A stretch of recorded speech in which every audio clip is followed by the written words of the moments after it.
Thanks, guys. We are here, field side, ready for the Division E Roadshow game to begin. The Division E Championship. I will be your play-by-play man, Darren Basmajan, and seated beside me is my That's Big teammate, Stephen Hodhod. Darren, we're reunited. Feels nice. Reunited, and it feels so good. And everybody already stopped listening. There's no surer way than me to start singing. But, Bird, what are your thoughts on this game? Quick thoughts before the opening snap. For the first snap, I think it's going to be a close game. The first one was very close, 46-39. I think it's going to be even closer. Experience is going to come into play here. I like that you did your homework. Marquis takes the first snap, looking over the middle, pumps, rolls to his right, and he's going to take it down and run for a gain of about 3 or 4 yards there. Marquis notices the man-to-man coverage, decides to roll out and take advantage of it. Smart pickup, quick yards. Marquis been really improving throughout the season, and really the last 3-4 weeks he's been on fire. He's been impressive to watch. He's really grown as a quarterback. He had some time in Div A or 1, and he's looking good as a QB in Div E. Yeah, never as a quarterback though. No, that's right. Strictly as a two-way player, but not quarterback. This is his first chance playing quarterback, and he's been improving week to week as he takes the snap, looks right to his left, and a catch and run, extra yardage for number 9, Olivier Savage. That's not going to be the last time we hear his name today. Olivier Savage from the slot position just runs a simple out, makes a catch, and just takes it upfield all along the sideline there, looking good. Looking good, a good start, and that's what you want, right? Break a few tackles, try and gain some extra yards, make something out of nothing. That was probably a first down either way, but just turn that corner and you're gone. And in a championship game, like in most playoff games, missed tackles are huge, and you can't miss any. You got to get them all. You've played in a few championship games, victorious and not so victorious. That's right. Is our nerves a problem at the start of the game? Yeah, if you've never been here before, yeah. Yeah, I mean, You felt the difference? I was in the league for 10 seasons, and it was my first championship game. I was nervous. So nerves are big. Well, hopefully, so far, so good for Tomahawk Nightmare. Not so much for Eskimo, as Marquis looks to his right. Pass deflected right out of the hands of the receiver. Great play. Big stop on the goal line there. They were in man-to-man again. They've been in man-to-man this whole time. This whole first drive for Tomahawk, and you know what? Eskimo brothers have the speed to do it, so good on them. It's a lot harder once you get this close to the end zone now. The openings will be a little bit more difficult to achieve for the Tomahawk Nightmare offense. They might switch it up, play some lanes here. Let's take a look. Well, we'll have to see as Marquis takes his 4th snap of the game. Looking over the middle, thrown, one-handed attempt, but not hauled in. He's looking for a penalty. I don't think he's going to get it there. No, he definitely won't get it. Ball was kind of uncatchable. One hand, he got one hand on it. It was a nice effort. It was a good effort. He went sliding in there. Was a nice try. Third down here. It's pivotal. Yeah, it's big. It's sends a message if you can score early. Yep. A lot of people have posited that this will be a very offensive game, Bird. Do you agree?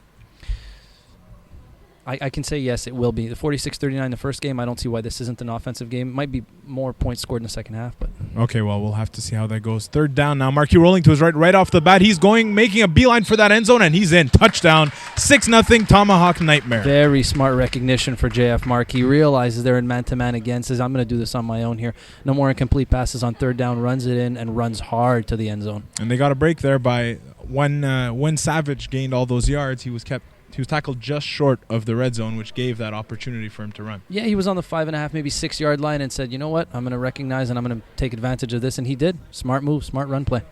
So 6-0 lead. Marquis and Tomahawk Nightmare offense going for the extra point, looking to stretch this to 7-0. They're going for the 1-point convert. Marquis takes the snap, looking over the middle. There's a flag on the play. He's held in check and sacked by number 19, Zach Stakowski. Big sack by Zach Stakowski. I was talking to Mo Khan about him earlier, and you know what? You talk a lot about receiver and quarterback in Mitch Muir and Sean Steen, but Zach Stakowski is that captain, and he's not talked about enough on that team. Well, we'll have to see if that play is going to stand. There seems to be a penalty on the Eskimo brothers as I'm assuming head official. Yes, Leonard Gervais. Yeah. He's talking to the green team there, Tomahawk Nightmare, and usually that means it's on the defense. And the call is my special referee friend here. Special referee. It's a procedure. There's an offside or a procedure call on Tomahawk Nightmare. So it looks like they're going to give it another shot. All right. So here we go. Again, going for one from about the 5 yard line. Marquis takes the snap, rolls a little bit to his left, and it's a pass knocked out of the hands of the man we have been mispronouncing all season. His name is Aaron Kipp, not Erhan. We gotta talk to Terry about that. Yeah. It's not Irfan, it's Aaron Kipp, who was huge in last week's win for them. And that kind of It surprises me a bit. No, that kind of looked like a drop pass, but we need to see a replay. But I'm saying that's what's surprising to me. It is. He's sure hands and maybe the nerves. That's what we were talking about. Well, here we go now. First drive for the Eskimo brothers as Mitch Muir will survey the field. He's looking to his left, pass caught, and a few extra yards and a flag. You think that's going to be holding or flag guard? It's going to be a holding, and that's what Luke is. One of our other referees, Luke, is telling Leo right now. Yeah, it's going to be a holding. So nice catch by Stephen Georgie Pond and some extra yardage coming based on the hold. Things going well on that first play for the Eskimo brothers. Darren, I don't know if you noticed the defensive coverage from Tomahawk Nightmare before the snap of the ball. They might do it again. They had two guys right in front of Schonstein's face. They might do it again. I think they'll do it all game, quite frankly, and I wouldn't blame them. Two guys were in his face. Yep. Well, we'll see if that continues here on the second play of the first Eskimo brothers drive. Muir looking to his left, caught and taken down. Another flag. Wow, that's two flags in a row. I think that's got to go the other way. Sorry, Darren. I think that's going the other way. Well, we'll have to see. That one looks like it's on Tomahawk Nightmare there. Oh. Yeah. No. It looks like it's going to be a charging, flag guarding on Tomahawk Nightmare. On Eskimo Brothers. Yeah, that's the right call. You can tell he made his catch, and boom, just lowered his shoulder. Sometimes we don't mean to do it. It's unintentional. It's just in the movement. It's just a flow. But well, that was Matthew Santangelo with the catch and the penalty, I guess, is what it's looking like right now. Although, see, Bird there, looks like they're gaining yards there, so it is being called on Tomahawk. You know what, Leo Gervais there, motion to the wrong side of the field. Okay, Sorry. well, now we're clear. The penalty was on top. Second penalty in a row on Tomahawk Nightmare. And great field position starting off for the Eskimo brothers on their third play of the drive. Mitch Muir takes the snap, looking to his right, looking back to his left, pump, rolls, and he's going to get some yardage on the run. Rolling down to the right side of the field, a gain of about 7 or 8 yards. Found a big hole, and he took advantage of it. You know what? The quarterbacks are playing smart. They're playing safe. They know turnovers are huge, especially in a championship game. Mitch Muir looked over to Schonstein, saw he was covered, said, I'm taking this myself, and good on him. And that's a danger in this kind of game when you're putting so much emphasis on a guy like Schonstein. If he goes deep and you follow him, that leaves a wide opening for Muir, and good on him to recognize that. Now taking the snap, looking over the middle, and there is nobody there. That looked like it could have been intercepted by number 16, Mathieu Cochon. Mathieu Cochon is beside himself right now. He wishes he had that ball. He had one hand on it, and he's looking around, and he wishes he can get another chance at that right now. That must have been a busted route or something. I think Muir expected somebody to be there, but he was not. That was the closest person that passed by far was Cochon. Yeah, and he's on the wrong side. He's wearing green. You don't want to throw it to the guy in green. Muir now, they're going, first time we're seeing them going the trips alignment, and Muir again taking the snap, looking over the middle, pumping, going down the right side of the, great defensive play by Cochon to knock the ball out of the hands of Santangelo. If he can't get it, knock it down, make sure the receiver doesn't get it, and that's exactly what Cochon did. Santangelo went up for it. Cochon was, used that size. If you take a look at them, you see the size difference, you see the height difference. Cochon used it to his advantage. Big PD. I see the play Muir was going, though. There was a slight opening, but Cochon closed it very, very fast. Yeah. Again, going in the trips alignment. Seems like they're favoring that this close to the end zone.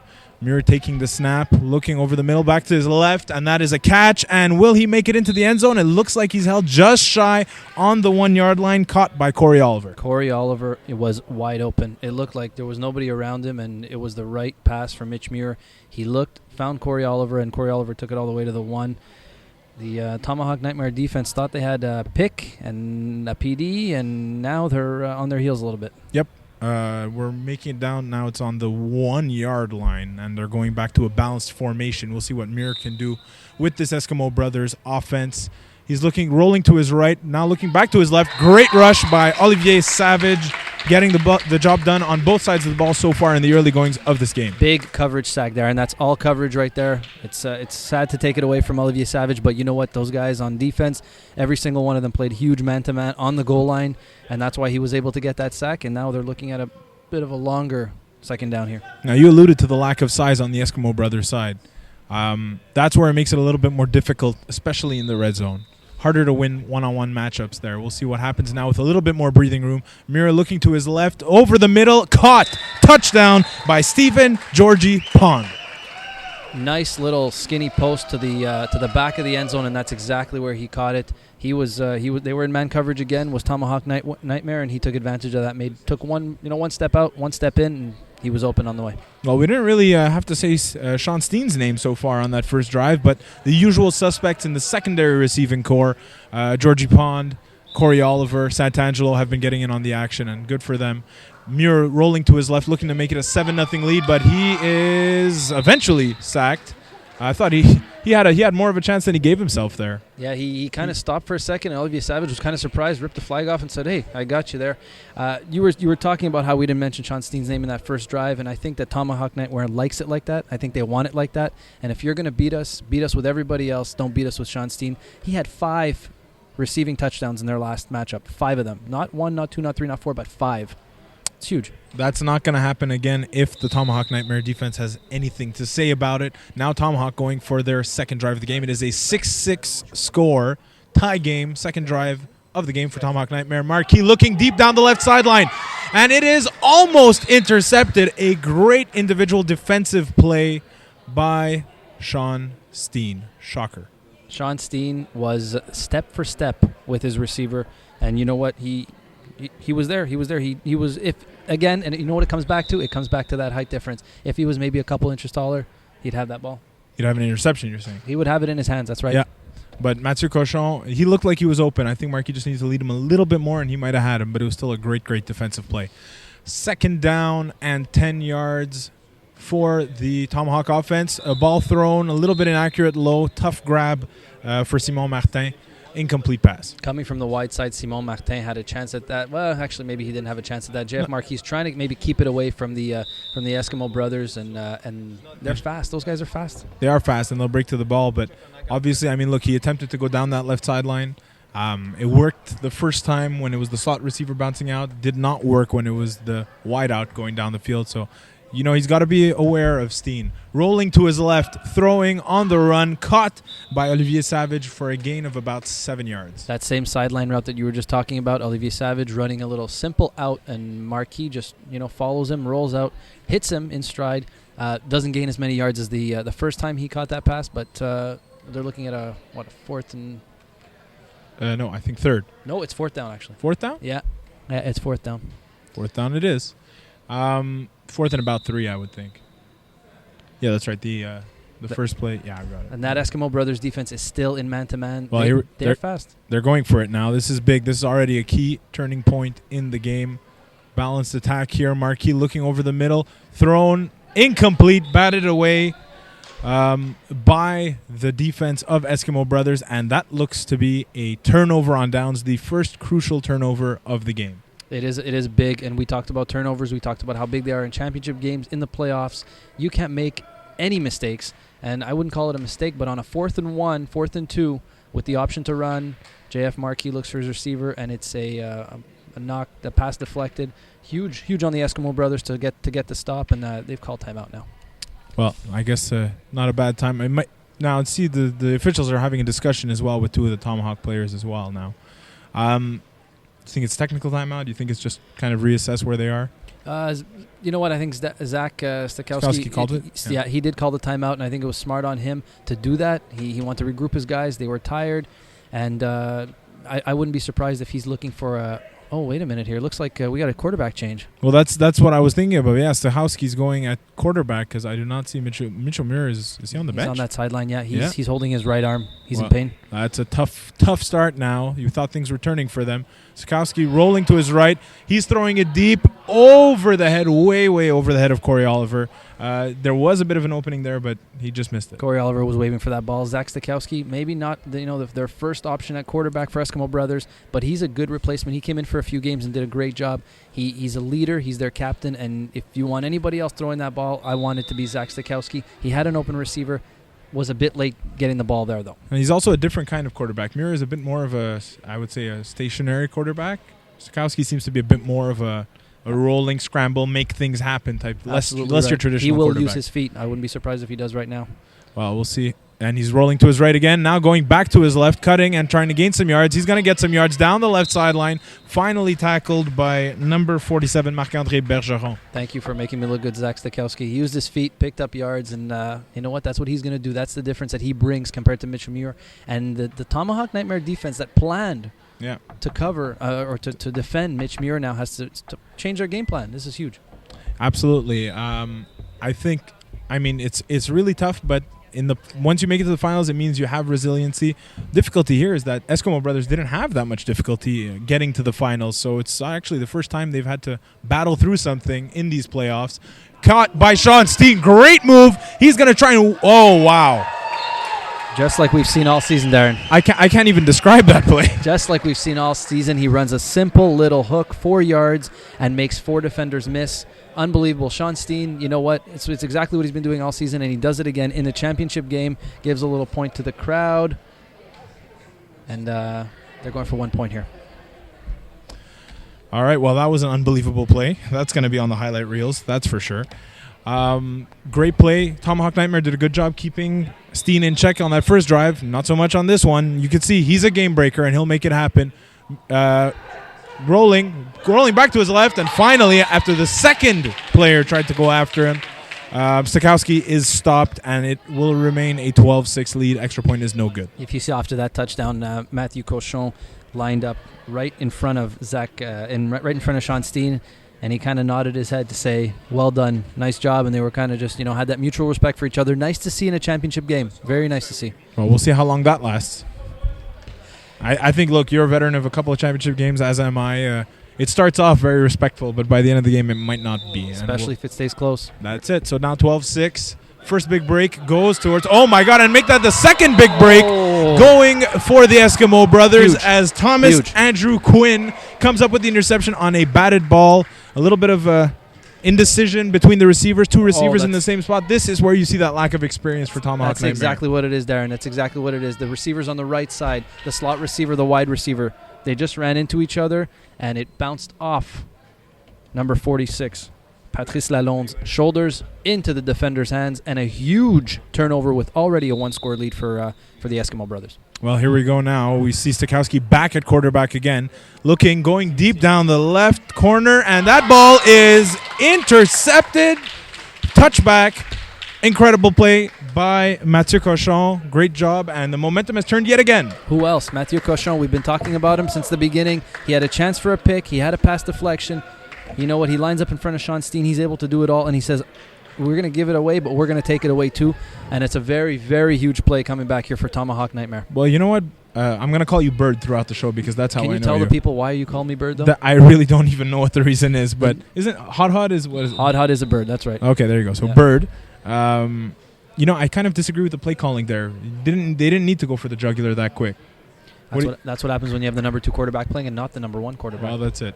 Marquis now trying to get things started again, and actually Mathieu Cochon with a drop over the middle. He was wide open. He could have gone for 3, 4, maybe even 5 yards. He was open, and you know what? He looked up. It's something that a lot of receivers in this league do. They look up before they make the catch. He had the chance to make the catch and gain some big yards. Instead, kind of lifted his head at the last moment, dropped the ball, and we're looking at second down now. Well, I'm looking down at the left sideline here on the Eskimo brothers bench, and it looks like Mitchell Muir is trying to warm up and maybe get back into this game. That's something to keep an eye on as well throughout this football game.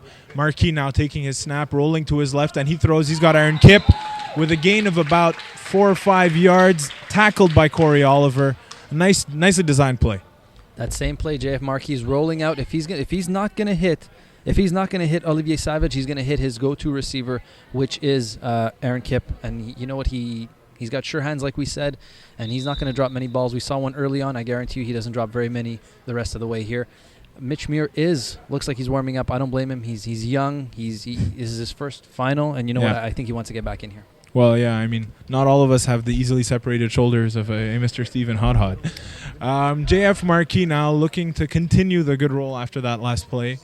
He is looking to his left, looking back to his right, going deep down the sideline. He's got an opening, but it falls incomplete past the extended fingertips of Simon Martin. There was an opening. Simon Martin was there. He just misplayed it, I think. It was it looked overthrown from here. Huge pass. It would have been a huge shot to go, 12-12 here in this close game. And I'm sure time is winding down in this first half, and JF Marquis just overthrew his receiver. And you saw a little discussion there between Corey Oliver and the defender, Stephen Georgie Pond, I believe, who kind of misread that defensive play, trying to adjust things, make sure that doesn't happen again. Marquis looking back to his left, now middle, now running to his right, calling for his receivers to go deep, trying to gain some time. He is way back finally throws the ball, and it falls incomplete. A nice stab attempt by Savage, but it falls incomplete. Two things. Their great rush by Zach Stakowski never let JF Markey out of his sights. Markey saw a little opening, but he said, you know what, I'm going to go backwards. I don't even believe they would have gotten the first down. Olivier Savage ran that route, and JF Markey was so far back, he would not have even, made it to the first down marker. Yeah, they caught that. Again, too aggressive. Both these teams got here by being smart, by letting the big plays happen organically, and it's like this. We see this a lot in the finals, especially in the lower divisions. People try and go for that jugular. Stakowski's still at quarterback, looking to his right. He's got Steen. Steen gets some yardage and gets a little bit more yardage. Finally tackled by, I believe, who's that? Number 8, Frederick Bull. It's just an incredible name. That's an incredible name for a defender. I would love to be known as the Bull on defense. I'm more the dislocated shoulder guy, but you know what, Frederick Bull. So you're more like the Matador. You're just swinging wildly. That's right. That's exactly what it is. Frederick Bull, big tackle there to limit Sean Steen to second and Well, that's shorter. what it is. He can make those short catches. It's okay if you allow that, but you got to stop him before he gains that momentum, because then he's very dangerous in the open field. Stakowski looking to his left, and he's going to take it for a run. Tackled after a short gain by Benoit Garceau. And he's still short of the first down. It's going to be third down. Again, like we said, Zach Stakowski not shy. He will use his legs more than Mitch Muir will, and Tomahawk Nightmare has to be ready. If they're not ready and they're too focused on the receivers, he will make you pay. And we saw that. We played them week 10, and he was able to use his feet. He probably ran about 6 times for about 60 yards, and he's fast enough to do it. But now, he just ran, can't run again. Also, they're about a yard away from getting that first down. They still can get that first down without scoring, which can be pivotal here. They don't necessarily have to go for the end zone, which is a key attribute at this point of the game. Stakowski looking. He's got Sean Steen wide open. He's going to walk it in for a touchdown. Cannot leave Sean. No, we both thought the same thing. You cannot leave Sean Steen open. There wasn't a receiver within 5 yards of him. A defender within 5 yards of him, and he just caught it and ran it. I don't even think he believed how open he was. He kind of walked in, looking around, saying, "Is the play still going on here or not?" Yep, 2 touchdowns now for Sean Steen. You could see a little bit of a discussion on the Tomahawk defense there. And this is a question that has been debated as well. JF Markey is an all-world defender in this league. He's had great success in Division 1 as a defender. And he, as a promise for allowing him to play in Division E, the agreement they had was that he would not play defense. He got in a few snaps throughout the season. Do you think at some point we might see him come back in if this game remains tight later on? With his experience, I wouldn't be surprised. And a nice sack by Olivier Savage. Again, limiting the gain there. But still, 18-6 now, Bird. It's the 2 turnovers, actually 3 turnovers for the Tomahawk Nightmare offense. It's been a nightmare start for them. It has been a Tomahawk Nightmare start for them. But they have a chance to get things going right now. If they can, punch in a score before the end of the half, things suddenly don't look so bad. They're only down by 1 score, and I believe their defense is good enough to keep them in this game. Absolutely. One key thing to keep in mind on, though, Tomahawk Nightmare did start with the ball, so if you ask me, they absolutely need a score here. There can't be much time left in the first half at this point. You cannot go down 2 scores into halftime and then give the Eskimo Brothers offense the ball in the first possession of the second half. It's too dangerous. Too dangerous. Absolutely. We'll have to see what happens, what JF Markey has in store. He is looking to his right. A quick pass dropped by number 27, Simon Martin.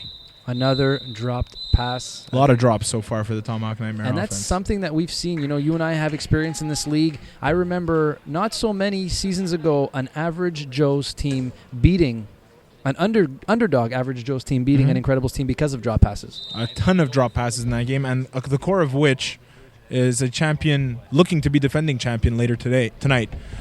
So you see that it's not necessarily about talent. Sometimes it's the nerves. But one guy who is not showing nerves is Olivier Savage. He's been all over the field.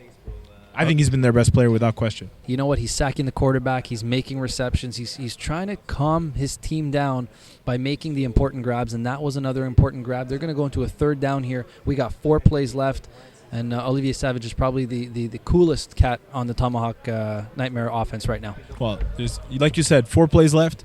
they still don't have to go for the jugular. They can still be smart and conservative, get that first down, and try and make things happen after that. But JF Marquis doesn't care. He's going deep, and it is caught! What a grab. What a touchdown catch. Guess who? By Mathieu Cochon. Guess If who? we weren't saying Savage's name, we were saying Cochon's name. And these are the two guys who have been the go-to guys for Marquis all season long. What an incredible catch. Touchdown. That is what the Tomahawk Nightmare offense needed. That height difference is what we just noticed right now. A huge grab with 4 plays left for the Tomahawk Nightmare offense. And you know what? Mathieu Cochon made it count. He got one hand on the ball. Before it hit the ground, he got another one on it. And it's a 6-point game now with 3 plays left. Yep, 3 plays left, 6 points. The key here will be to make sure the Eskimo brothers do not score. Easier said than done when facing a player as dynamic as Sean Steen. Marquis rolling to his left, rolling back to his right, evades the tackle of Stakowski, and that is an extra point conversion that will go for them. And we now see the score at 12-13. It is a 5-point game, and that could be important later on. 18-13, Darren, and it's a 5-point game. When it's less than one score, everybody feels good because it's within striking distance. But like you said, the half is not over, and if they feel like the half is over, they will pay the price here. You cannot let Eskimo brothers score, and I would not be surprised to see Zach Stakowski use his feet on the first play of this drive here. Use his feet to gain yardage, or to really roll and try and buy some time and then chuck that deep. He's going to take a run for it here. I wouldn't be surprised if he sends everyone deep and runs here. Okay, well, let's see if that pans out. As Savage, well, no, that didn't happen on that one. He was looking for Georgie Pond on a quick play just to kind of maybe get some extra yards, take advantage of a potential prevent defense. Didn't really work out as that ball was dropped. Number 9, Georgie Pond, was his first option. Did not look at anybody else. And it was a quick hitter, and it was dropped by Georgie Pond. We're looking at second down here with maybe a couple plays left. But I understand the logic there. You're trying to gain it to maybe about the halfway mark of the field, make it a more manageable play, especially with a guy like Skowski who's less of a natural quarterback, might not have the arm to get it that deep. And let's be honest, that jump ball is not going to work in favor of Eskimo brothers with that height difference. That's right, exactly. Well, now we see him looking down to the right, now looking down the middle of the field, and that ball is not caught. There were 4 players trying to go for it. Incomplete pass. Corey Oliver played defense on that play. He's an offensive player. He ran his route, and he played defense to knock that ball down, and it was a smart thing to do, or else it would have been a turnover, a nice interception for Tomahawk Nightmare, and with 1 play left. Who knows? It could have been, but very smart play by Corey Oliver. He says, I'm not going to let anybody catch his ball if I can't get it. Well, here we go. Last play of the half. It's 3rd down, but that doesn't really matter. Last play of the half. You got to imagine they're looking at Steen somehow. I know he doesn't have the height necessarily, but this guy is a dynamic athlete, and if anybody can get it done in this situation, it's him. Let's see if Stakowski has the arm strength to get it deep. He's surveying the field. He is going deep down that side to Sean Steen, and that ball is batted away by number 47, Marc-André Bergeron, and that will end the half. Score of 18-13, 5-point lead for the Eskimo brothers, but you feel like the tide may be turning now.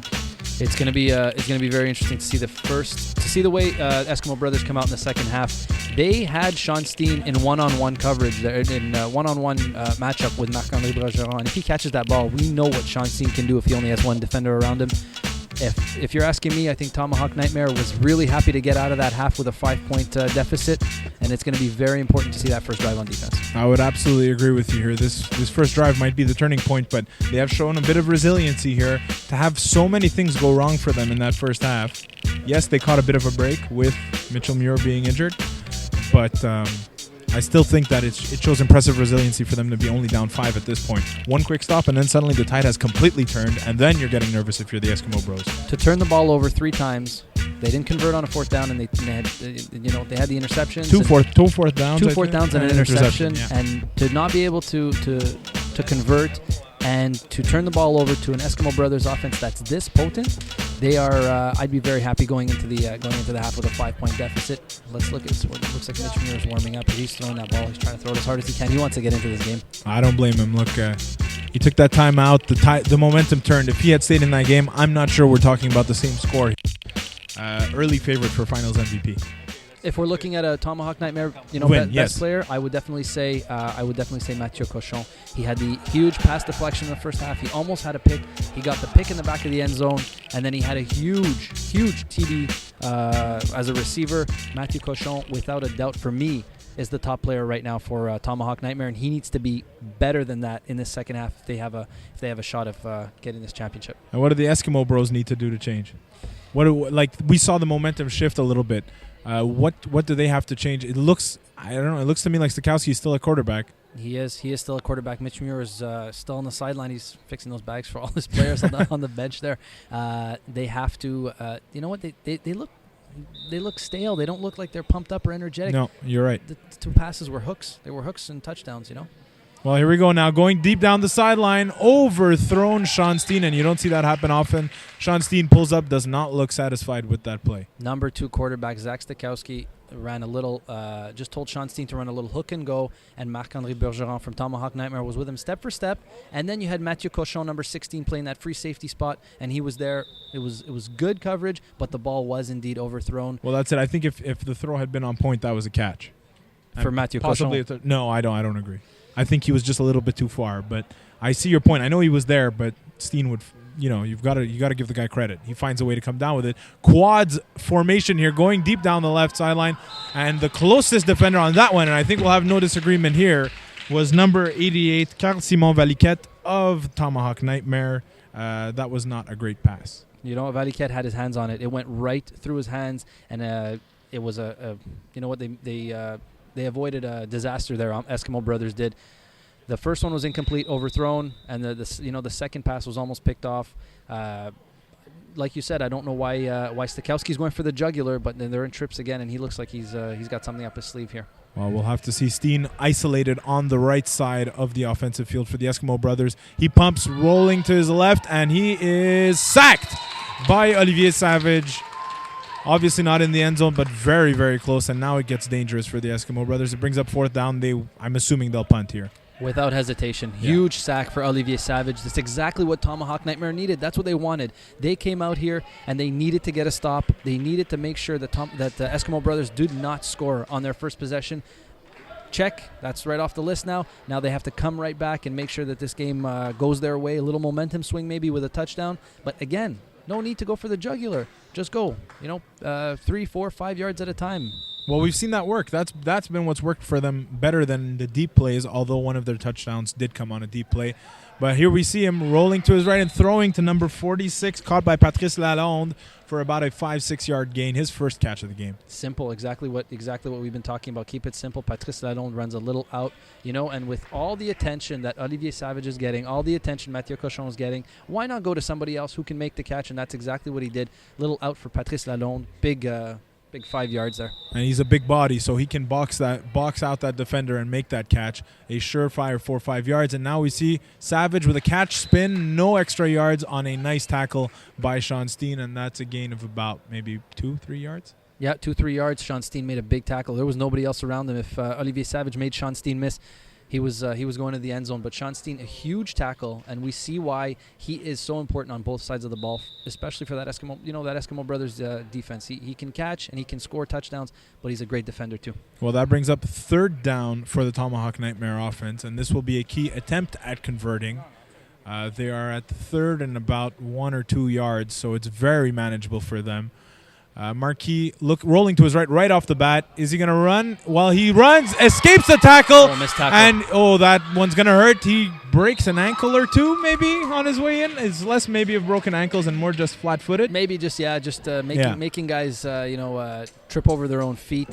But a huge missed tackle for Zach Stokowski. He had JF Marquis in his grasp for a huge sack to bring up 4th down. Instead, Marquis makes a miss, or Stokowski misses on his own, and takes it up for a huge gain, and it looks like 1st down. And again, Darren, outside that red zone. So there's an option of a run. There is an option of a run, and we know that he can run. He did it, for their first score of the game, and I wouldn't be surprised to have it. It's in the back of his mind. The idea is definitely in the back of his mind. Well, it goes without saying that the Eskimo Brothers need a game changer here. They need a big play.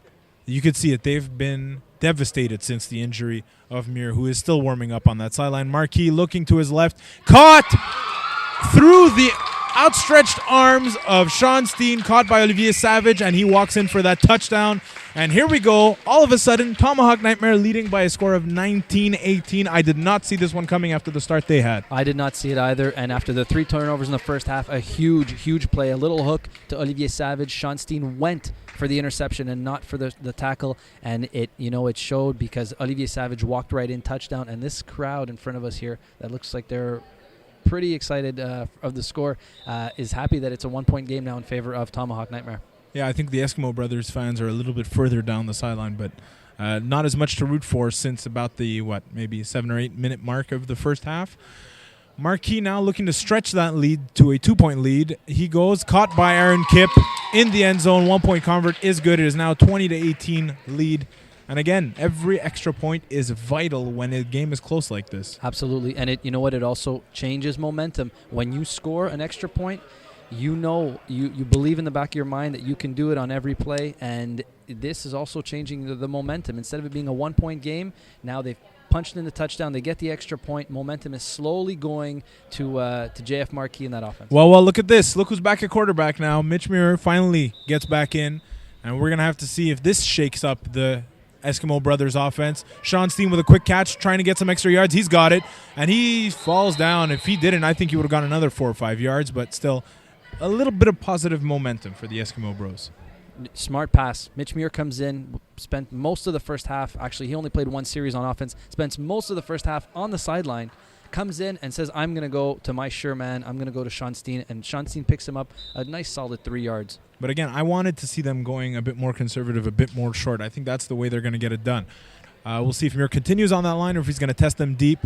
He's going over the middle. Great catch by Stokowski. He gets a little bit of extra yardage and is finally tackled after a huge gain. Zach Stokowski showing his true value as a slot receiver and adding another dimension to that offense. If you take away Stokowski as a receiver and only leave Sean Steen, you're taking away a certain dimension from that offense. Now you got Stokowski back in the slot where he belongs to make those big catches and to complement Sean Steen, because that's a 1-2 punch for those guys. And you have to respect the deep middle now. That was, they really exploited that spot. He was wide open, perfectly found a way to exploit that zone.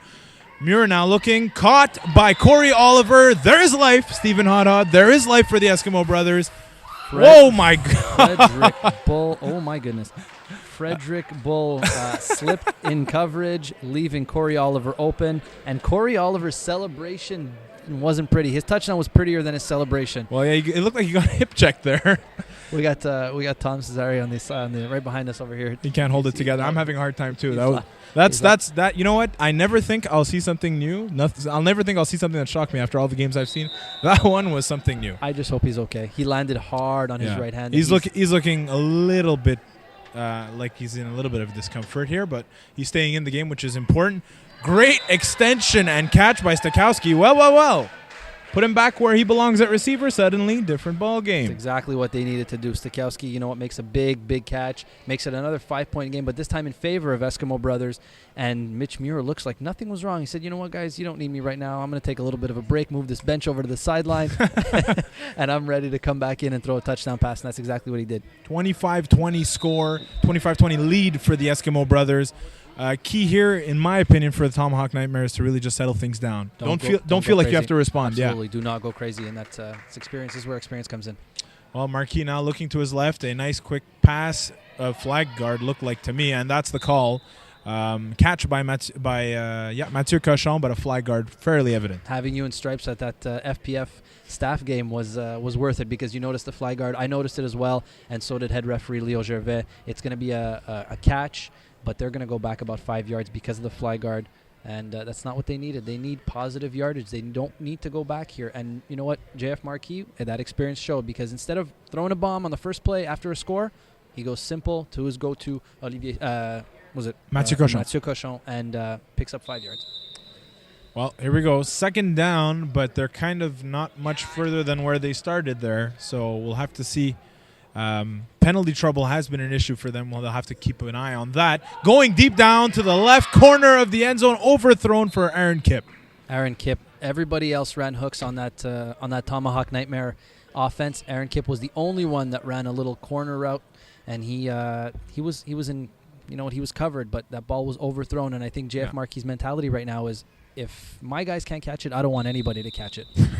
Well, you know what? Of note, though, the man in coverage on him there was Corey Oliver. So it looks like the injury probably didn't hurt him that bad. No, he was there step for step. He looks good. He's got his hands on his knees right now, but he looks good. Well, yeah, exactly. I don't think he's feeling 100%, but clearly if he can keep up with Aaron Kipp, he's not doing a bad job. Marquis now, it's third down. This will be pivotal for them. Looking over the middle, caught by Cochon. He's going to try and get some extra yards, but he won't do it, although there is a flag on the play. 2 flags on the play. Yep. We'll have to see what the call is. What, in your experience, do you think this call will be? You know what? It looked like there was a pick that was set from the Tomahawk Nightmare offense after the catch. I don't know if that's the right call, but I'm looking at, Rob O'Grady talked to Leo Gervais here, and it looks like it might be a pass interference or an illegal contact. Well, let's see what the call is going to be. Too bad that we don't have them mic'd up. Eh? Maybe next year. That's a great idea. I'm going to put that suggestion in. Leo Gervais, I think, is doing it to the camera, by the way. There we go. So the penalty seemed to be, I think, were there conflicting penalties there? Yeah, one on each side. Illegal contact both ways. It went both ways. Illegal contact on the defense, on the offense. They cancel each other out. Huge third down. So here we go again. Once again, the most important down. Third down for Tomahawk Nightmare. Everything was going their way. Suddenly, Mitch Muir back in at quarterback. A little bit more complicated for them now. A couple penalties on this drive. One of them, they were lucky, was nullified by an Eskimo Brothers penalty. Third down, Marquis needs to come up big here for his team. Looking to his right, pumping, going. Oh, is that caught? No. Oh, it looked like Aaron Kipp had a shot at it, but that would have been an incredible catch. And he's either down because he's hurt or because he can't believe he didn't catch that. He looks winded. He's favoring he's holding on to his chest. There's an Eskimo Brothers defender just kind of standing over him, not sure if he's okay or not. Aaron Kipp went hard for that ball, and it looked like he had it. That ball may have landed between him and the turf, but he's not getting up right now. He looks like he's winded or injured, and his teammates are concerned right now. Well, you know what? Aaron Kipp is the guy on this team that has made tough catch after tough catch, especially in the last few weeks. Absolutely. And he's a tough physical guy. He's the kind of guy who he's big, but being big isn't just about, size. It's about being able to position yourself and protect that football and make the tough grabs. He went down hard trying to make that catch. It's a thing that's made him invaluable to this team, but at the same time, that can lead to injuries, and that seems to be what we're seeing here. You can say reckless, but you can also say fearless, and I think that's what it is with Aaron Kipp. He's fearless. He's going to try and make that catch for his quarterback every time, and he doesn't care what he has to do to get that ball. And looks like he's still winded. He's on his back right now. His team is trying to suggest some ways to. Well, actually, I think he rolled over onto his stomach now. Air in his lungs. He will have to sit a few plays out here. He will have to sit one play out, that is for sure, if he stays off. They've stopped the time now. Well, he's barely moving, so I'm not sure if we'll see him back in the game the way it looks. He's a tough customer. He's a tough customer. And we see Marc-André Bergeron practice snapping to Marquis during the stoppage here. So I think we kind of know that Kipp won't be back, and that's another big thing. Because it's one thing, obviously we saw Eskimo Brothers lost their quarterback, but losing a snapper can be almost as bad. It's the only player on the team besides the quarterback that touches the ball every single down. Every single down. And just one bad snap can completely turn the tide of the game. And now this incomplete pass brought up fourth down. A good show of support by the crowd here and by the players on the field. He's on his feet. That's great to see. That's great to see. He went down hard, but I'm glad to see that he's up and walking. If it's nothing serious, knowing the fearlessness he has, I would not be surprised to see Aaron Kipp back in this game. He's fearless. He's a warrior, and he does want to play in this championship game. But his teammates, are concerned, but they're not dragging their heads. They're not holding their heads down.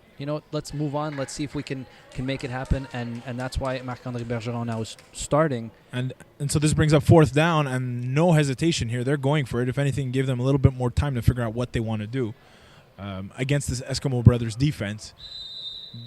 I said the third down was going to be pivotal. Then we had another third down that was pivotal. I think this fourth down is going to be. I don't agree with it, Darren. Very pivotal. Agree with this. You don't agree with going for it in this situation? A lot of time left. You got to punt the ball. I'm a defensive guy, but you got to punt the ball. A lot of time left here. Well, they're not going to punt it. And Marquis takes the snap a little bit high, but he still corrals it in. He's going deep down the left sideline. Nobody there. Falls incomplete. Number 9, Steven. Well, yeah, Steven Georgie Pond was the closest guy to that ball. So now that is a turnover on downs. And like you said, you didn't like the decision.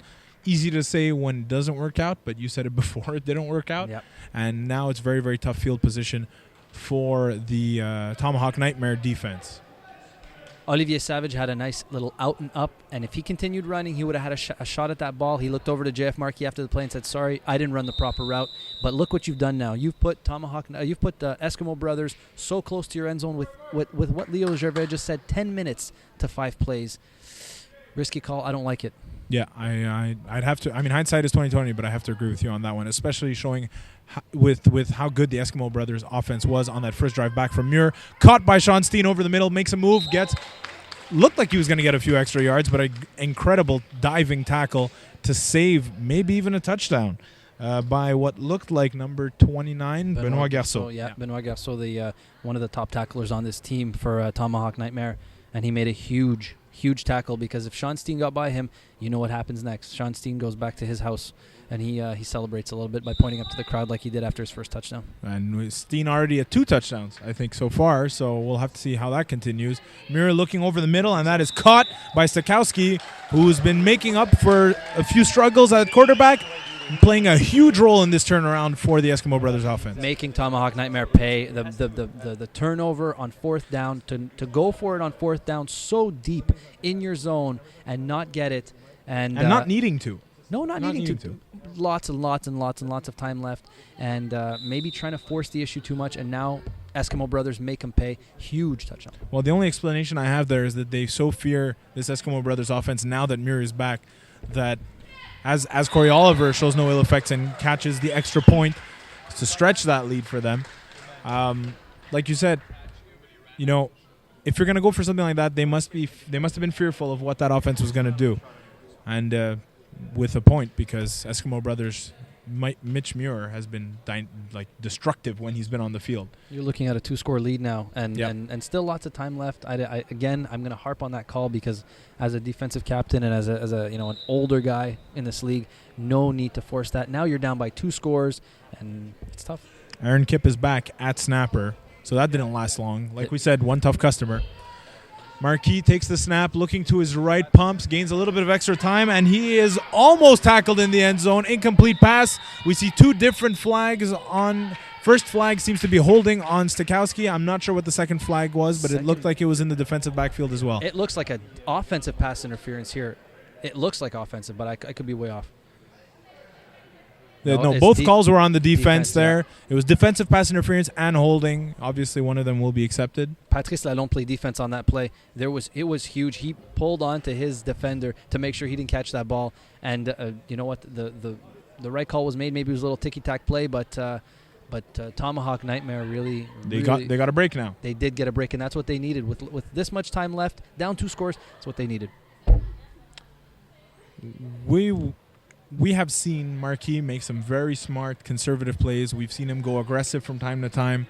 On that play, it seemed like he was just trying to make too much out of nothing. Sometimes you just got to let the play end, either take a quick sack or dump it off, or go for a play like this. Savage drops the ball, punts it, and that's it. We saw Leo Gervais and Rob Grady kind of holding on to their flags, getting ready to make the call. Yeah, and it's no hesitation after the throwing of the flags from Rob O'Grady and Leo Gervais. It's an objectionable conduct penalty on kicking the penalty. Football. Yeah, kicking the football, and it doesn't matter if you're not kicking it at an opponent or at the wall or at your own player. You cannot be kicking that football in a game like this. Well, especially we saw it come into play. Now, I'm not a huge fan of this, but the logic behind this rule is, since each offense uses their own football, you could conceivably see where a player gets frustrated, kicks the ball, but that stretches out the play clock, and all of a sudden you're eating away precious time for the other team. In this case, it wouldn't be in Tomahawk Nightmare's favor, but the rule is the rule, and you got to call it. No, not only it's kind of like a delay of penalty game in hockey, but now what was even bigger is that Olivier Savage has to spend 3 plays on the sideline. Oof, and for a guy who for me was the Finals MVP on the Tomahawk Nightmare side so far. That's gonna putting the Tomahawk Nightmare offense in a tough situation. Penalties have killed them this game, and Marquis drops the ball, and nothing is going right for this team. What a roller coaster ride this game has been. Up and down, injury for Eskimo brothers, for their quarterback. Stays on the sideline, comes back in, and now you have Aaron Kipp missing a couple plays, coming back in. Olivier Savage taking a penalty, and now JF Marquis just dropping a football. huge. They have to keep their heads in this game. This is where experience comes to play and confidence. And now we're in a situation where they might have to go for that fourth down now, and they don't have a choice because they did it on the prior drive. So it's really, one error can lead to everything else, but we'll have to see how Marquis goes. He looks over the middle now, going down the right side, and it is caught by Aaron Kipp. What a play for a guy who was injured about 5 minutes ago. Looked like he was never going to get back up. What a gain. And it looked like third and forever. That first down marker has to be at least 25 yards away from the line of scrimmage. And not only did they get half of that to go for it on fourth down, they go for the jugular. And Aaron Kipp runs a little corner to the right side of the field. Big catch. Big first down. Even bigger than the catch. Yep, and again, I said it before, on the other side, there is life. Well, there's life for the Tomahawk Nightmare as well, and it's the second time this game that they've looked completely down and out, and that they've shown some resiliency. They've come back. Great on them. Looks like we might have a closer finish than I was expecting, maybe even a minute or two ago. Sounds cliche, but it's all about who wants it more. Eskimo Brothers sounded stale to start. They looked stale to start, and now they've got some life in them. And now we'll have to see how they respond to that big play by the Tomahawk Nightmare offense. Marquis looking to the right again to Aaron Kipp. Caught, and is he in? Nope. Well, looks like he was stopped at the 1 yard line. I mean, we're very far away from the play, but that looked like the right call to me. Yeah, he was stopped a couple yards short of the goal line. Huge tackle for the Eskimo Brothers defense.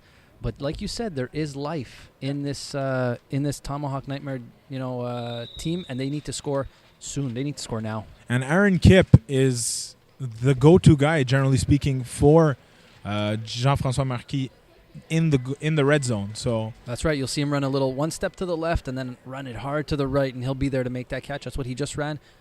Might do it again because it's very hard to defend. Marquis takes the snap, looking to his left, and that is a pass that is caught for a touchdown by Olivier Savage, back in the game after having served his 3 plays off for that objectionable conduct penalty. Guarantee you he won't take another OC the rest of the game. Or the rest of his career in FPF, maybe. He can't afford it. Huge comes back in, makes a big catch to make it a one-score game, a bit more than one. Yeah, it's one score, 32-26. So now we're back in a situation where Tomahawk Nightmare needs to make a stop. And we know that they can do it, but it's a lot harder when Mitch Muir is back and firing the ball like he has been. But they put themselves back in a position where they can get it done. I just hope Eskimo Brothers didn't feel like this game was over after JF Marquis dropped that ball on the big second down when it came up to third down. I hope that they didn't feel like this game was already over, because in FBF, especially in the finals, it's never over. It's so close. Marquis looking for that extra point, looking to his left, pumping, going over the middle, and that is a pass caught by Savage, and there's a penalty as well, and it's a good extra point. Penalty on the Eskimo Brothers that we will see applied on the next offensive play for them. That's right, and JF Marquis is trying to hold his player back, Olivier Savage, from any trash talking. It is going to be, looks like an unnecessary contact penalty on Zach Stakowski. No plays off, though. No plays off, which is important. It's a great interpretation. It's a break, for Eskimo Brothers, because before that rule existed, it was either an unnecessary roughness or nothing at all. And the referees and the rules committee implemented a great rule with the unnecessary contact. Yep. So now starting a bit further back than they'd like to be, Mitch Muir doesn't have as much room. Olivier Savage will come in with that rush, gets it off quick. Sean Steen uses that pick that is designed, and he's still running. They are unable to tackle him until he gains about, looks like 8 or 9 yards. Sean Steen took nothing and made it something. He came across on a little drag, ran around this player, took it up the sideline. I said to myself, well, he's probably going to step out of bounds or get forced out. Instead, he makes a player miss and then gains another 2 yards. Unreal. Unbelievable. He kind of ran 15 yards to gain 2, but that's what you got to do in the finals sometimes, right? And when you have that much speed and energy to burn, I wish I was, able to do that. Yeah, you're not. No, I'm not. No, I don't think I was close. ever able to do that. Nope. Well, I can't say I was different either. Eskimo Brothers, Mitch Muir's second play of the drive, and that is a catch by Stephen Georgie Pond for a good 5 or 6 yards. And things, I don't know, has he thrown an incomplete pass yet? Sean Steen, Mitchell Muir, since he's coming back in. You know what? Since he's come back in, I can't remember. I can't remember one either. He's looked on. He's looked on point. There is less than 1 minute to 5 plays. So Tomahawk Nightmare's got to come up with a big play. Man, it must be tough for Marquis to be on that sideline right now. He's chomping at the bit. He wants to be out there. He can't be out there. He's got 1 foot on, 1 foot off, and he's screaming at his guys to get things together right now. Sean Steen is so open right now. Yep. First down. Well, it looks like they're trying to sucker him in, but I don't really understand that coverage at all. Great tackle by Mathieu Cochon to limit the gain to about 5 or 6 yards. I believe there was a timeout called on the field. I think so. It looks like a timeout by Tomahawk Brothers. Tomahawk Nightmare. Combining both teams there. It's Tomahawk Nightmare calls a timeout. It's second down, and it's, you know what, when they come into second and short like this, 2nd and 4, 2nd and 5, you got to get Eskimo Brothers, really on their heels and push them further back. You don't want them that close. I don't know how Sean Steen was so open on that play. Well, I think they were trying to get him to throw it, a quick pass and then try and step in and maybe limit the game. They don't want to give up a deep play at this point, but you can't leave him that open. Try and get a little bit closer. Here's a double coverage on him again now. Yep, well, I don't blame him. Muir looking to his left, and that pass is, oh! My goodness. Great job by Carl Simon Valiquette, stepping in front of that ball, just getting in front of it enough that Georgie Pond couldn't corral it in. Georgie Pond had it in his hands, and he dropped it. And the defender, like you said, did just enough. Valiquette did just enough. He might have gotten a finger on it. To make sure that the receiver didn't get it. That's exactly what they wanted. Huge third down and close to 5 plays. And if Georgie Pond catches that, that's a touchdown. He had free room all the way down the sideline. Third down, as you said, pivotal play. Caught by Stakowski after it's tipped by a defender. And he gains about 7 yards or so. Enough for the first. That is what's most important. He gains enough for the first down. And it looks like we've got about 5 plays. Yeah, there it is. 5 plays left. So they still have a possibility, but they just made it a lot harder on themselves. 5 plays left. You got to get aggressive now. You got to go man to man. You have no choice. Really just take a chance. Hope for the best. And you got a guy like Mathieu Cochon in front of Sean Steen. Sean Steen's going to run a drag or a hook here. It's going to Sean Steen. I have a strong feeling. Well, there it is. It's not, but he opened it up for Matthew Santangelo, but who drops that ball. And look, again, the Eskimo Brothers still in very, very good position. Like you said, I think everybody was expecting that Tomahawk was going to overplay Steen there. Steen opened it up for him. Well-designed play. Just didn't execute well. That brings up second down. Sean Steen was double covered, took both his defenders with him out of the play, which left it open for Santangelo, and a huge draw pass. And now we see the Tomahawk Nightmare fans really get into the game. They're trying to will their team to step up and make a big play. 4 plays left here. 4 plays left. It is second down for the Eskimo Brothers offense. There's a penalty. Flag on the play. Incomplete pass either way. We got a procedure call here. Yep. We do offside. Offsides on the offense. So again, now it'll be a replay down. It will be replayed down, but 5 yards further back, and plays are still intact, so it's still 4 plays. Yeah. Worst case, if they force a turnover on downs, they'll get 1 play back. They'll have 1 play with a chance to score. And that's really all you need. Yep. That is really all you need. With a 5-point deficit, that's really all you need. Second and very long, and Tomahawk Nightmare has to step up. They have to get some energy here. They have to get something going. And for Eskimo Brothers, you have to be intelligent here. Yes, it would be nice to kind of close out the game, but at the same time, don't get greedy, don't get stupid. An interception here, you give them 3 plays to come back. You don't want to do that. So here we go. Muir looking. He pump faked Savage out of his shorts, and he gains yardage. Looks like he gained. Was it enough for the first down? The first down marker doesn't seem to be on the field anymore. It's going to be a 7-yard gain. Looks like it's going to be 7-yard gain, third down. Third down. I guess it's end goal. End goal. It's end goal. There you go. Yep. So 7-yard gain with a run, but big mistake by Savage there. Two mental brain cramps. We call them farts as teachers. Brain farts here. Olivier Savage kicking the ball, getting the objectionable conduct, taking 3 plays off, and now having Mitch Muir, after his defense plays a great man-to-man, jumping and giving Muir the open lane. Very smart play by Muir, taking what was given to him. A great pump fake that really sold it. This brings up now a pivotal play. We see flags on the play. We see a pass thrown, batted away by number 8, Fred Bull. But we saw flags on the play. We're going to have to see what it is. It looks like it's on Eskimo Brothers. It looks like a pick on somebody. It looks like a pick or a offside. You know what it is? It's a interference on the rusher. The snapper got in the rusher's way. Okay. And now they have the difficult decision to decline, make it 4th down, and they do. And they do. They have no choice at this point. So it's a good thing that pass ended up incomplete either way. Fourth down now. 4th and goal, Darren. And they're calling it. Eskimo Brothers call a timeout. Smart move. I guess maybe they want to get further explanations from the ref as well. But it's 4th down. There are 2 plays left now. There are 2 plays left, and you know where the Eskimo Brothers are going. You know exactly where they need to go here. If I'm playing defense on the Tomahawk Nightmare, I'm defending that goal line. My feet are planted on the goal line, and they're not going anywhere. Make Mitch Muir throw that ball. Do not let him run. Olivier Savage is going to be key. You know he's going to get there quick. but he cannot afford to give Muir an extra second. He cannot, because Muir will find his open receiver. And you hear that Tomahawk Nightmare fan base kind of gearing up, hoping their team, trying to will their team to one final stop in this game. Here we go. 4th down, 2 plays left. Both sides need this play desperately for a chance at the championship. Muir looking to the left through the fingers of Steven Georgie Pond. There is life. Huge. There is life left. Last play of the game, JF Markey has the ball in his hands, and you know exactly what they need to do. There is 1 play left. JF Markey has his guys on offense. Everybody looks good. Everybody looks healthy. Mathieu Cochon, Olivier Savage, Aaron Kipp. They have Patrice Lalonde on there. And they also have Simon Martin and... well, I mean, for me, it's either going to be Cochon, Savage, or Kipp. Those are the 3 guys for him. So you'd have to expect it to go there, but then maybe they figure the Eskimo brothers will look that way. Either way, I think this is going to be a play where he just buys some times and chucks it deep. He absolutely will. I don't see what else he could do. He has to. He has no choice. They have to score. There we go. The crowd willing them here. They hoping for a big play. We will get an exciting finish here. A reminder, this is a 5-point game, so if watch the height Tomahawk Nightmare scores here, then they are bigger players. Let's see. He's looking, buying a little bit of time. Chucks it deep down to the left corner of the end zone. There is nobody there.